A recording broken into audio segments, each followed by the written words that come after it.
Hey there DIYers, today we're going to be installing a ceiling fan with the help of our trusty bit pouch.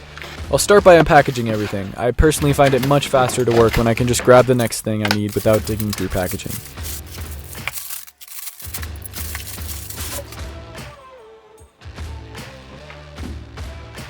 Oh look, instructions. How cute. We won't be needing those.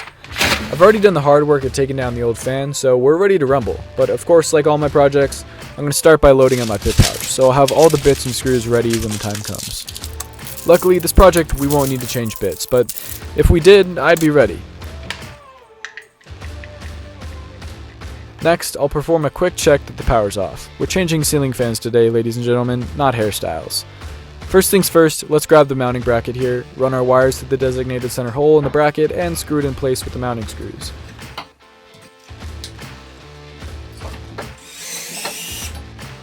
I like to give it a gentle tug after to make sure I'm not going to get decapitated by an AWOL fan in the middle of the night.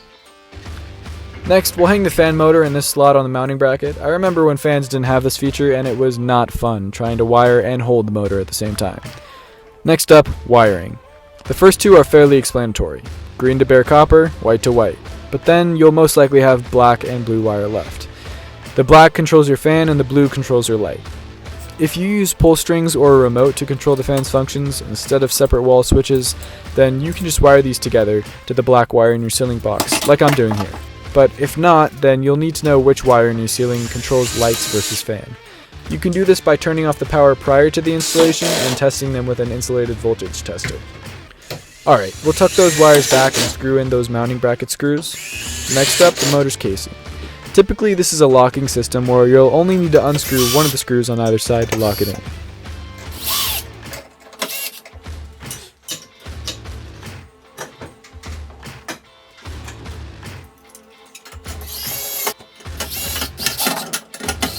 Next, we'll make up the fan blades. Remember, the screws go in the opposite of the desired color/side.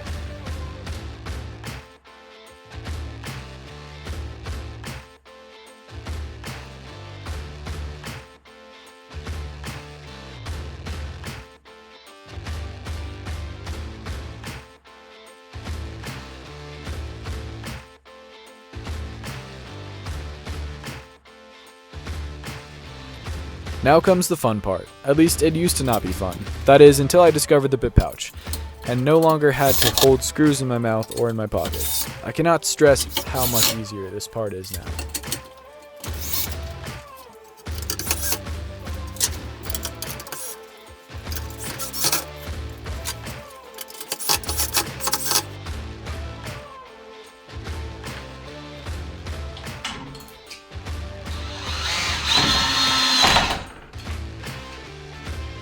Next up, the light kit.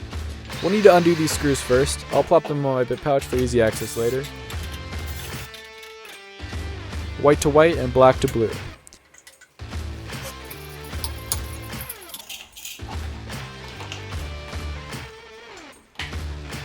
And later is now. I'll drive in those light kit screws off my bit pouch and let there be light. Well, not quite. I still have to use the thumb screws on the light kit to secure the glass and then let there be light.